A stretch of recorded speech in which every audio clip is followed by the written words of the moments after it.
പാലക്കാട് മണ്ഡലത്തിൽ യു.ഡി.എഫിന് മികച്ച പിന്തുണയാണ് ലഭിക്കുന്നതെന്ന് സ്ഥാനാർത്ഥി വി.കെ. ശ്രീകണ്ഠൻ. അട്ടപ്പാടിയിൽ രോഗിയെ മുളയിൽ കൊണ്ടുപോയത് സംഘപരിവാർ നാടകമാണെന്നും സ്ഥാനാർത്ഥി കുറ്റപ്പെടുത്തി. കഴിഞ്ഞ തവണ നൽകിയ വാക്കുകൾ പാലിക്കാതെ നരേന്ദ്രമോദിക്ക് ഇത്തവണ ബി ജെ പിക്കാർ മൈക്ക് നൽകില്ല. മോദിയുടെ റോഡ് ഷോ കാരണം യു.ഡി.എഫിന് ഒരു ചുക്കും സംഭവിക്കില്ല എന്നും വി.കെ. ശ്രീകണ്ഠൻ മീഡിയ വണ്ണിനോട് പറഞ്ഞു.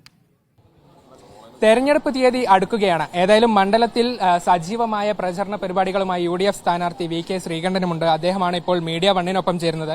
ഞാൻ പറഞ്ഞതുപോലെ സജീവമായ പ്രചരണ പരിപാടികളുമായി രംഗത്ത് ഇറങ്ങിയിരിക്കുകയാണ്. അപ്പോൾ ഒരു ആദ്യ ചിത്രം എന്നുള്ള പോലെ എങ്ങനെയാണ് വിലയിരുത്തുന്നത്? നല്ല പ്രതികരണമാണ് ജനങ്ങളിൽ നിന്നും. കേന്ദ്ര സംസ്ഥാന സർക്കാരുകൾക്കെതിരെ വലിയ തോതിലുള്ള ജനവികാരമാണ് പ്രതിഫലിക്കുന്നത്. യു.ഡി.എഫിന് നല്ല തികഞ്ഞ പ്രതീക്ഷ, ശുഭാപ്തി വിശ്വാസം അതുമായിട്ടാണ് മുന്നോട്ട് പോകുന്നത്. കഴിഞ്ഞ 3 ദിവസമായി മണ്ഡലത്തുടനീളം പ്രചരണത്തിലാണ്.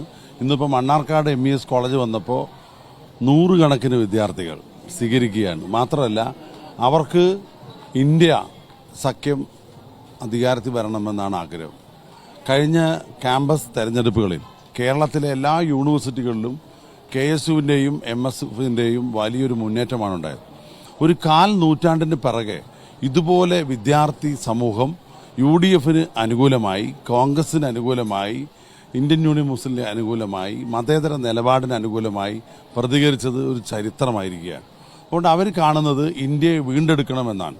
ഈ രാജ്യത്തെ പുതിയ തലമുറയ്ക്ക്, വിദ്യാർത്ഥികൾക്ക് പ്രത്യേകിച്ച് അവർക്കിവിടെ സുരക്ഷിതമായി ജീവിക്കണം, ഇന്ത്യയുടെ ഭരണഘടന നിലനിൽക്കണം. അപ്പോൾ എല്ലാവരും ആവശ്യപ്പെടുന്നത് ഇന്ത്യ സഖ്യം അധികാരത്തിൽ വരണം, ഈ വർഗീയ ഫാസിസ്റ്റുകൾ താഴെ ഇറങ്ങണമെന്ന് തന്നെയാണ്. അതാണ് ഇന്ത്യയെങ്കിൽ കേരളത്തിലെ ഈ അഴിമതി ഭരണം, പിണറായിയുടെ അഴിമതിയും ധൂർത്തും അവസാനിപ്പിച്ച് പാവപ്പെട്ടവന് നീതി ലഭ്യമാക്കണമെന്നാണ് പുതിയ തലമുറ ആഗ്രഹിക്കുന്നത്.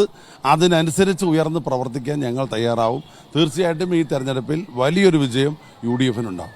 കഴിഞ്ഞ തവണ ഈ LDFന് നഷ്ടമായൊരു മണ്ഡലമാണ് പാലക്കാട്. അപ്പോൾ ഇത്തവണ അത് തിരിച്ചു പിടിക്കണമെന്നുള്ള ഉദ്ദേശത്തോടു കൂടി അവർ വലിയൊരു സ്ഥാനാർത്ഥിയെ എതിരെ നിർത്തിയിട്ടുണ്ട്. അപ്പം മത്സരം എങ്ങനെയായിരിക്കും എന്നുള്ളൊരു കരുതലാണ്. കഴിഞ്ഞ തവണ 19 LDFന് നഷ്ടമായതാണ്. യു.ഡി.എഫിന് 19 ലഭിച്ചതുമാണ്. മാത്രമല്ല LDFന് കിട്ടിയ ഒരു മണ്ഡലമാണ്, അതും കൂടെ LDFന് നഷ്ടപ്പെടുന്ന അവസ്ഥയാണ് ഇപ്പോൾ കേരളത്തിൽ ഉണ്ടാകാൻ പോകുന്നത്. പാലക്കാടിനെ സംബന്ധിച്ച് അട്ടപ്പാടിയിലെ വോട്ടുകൾ വളരെയധികം പ്രധാനപ്പെട്ട ഒരു കാര്യമാണ്.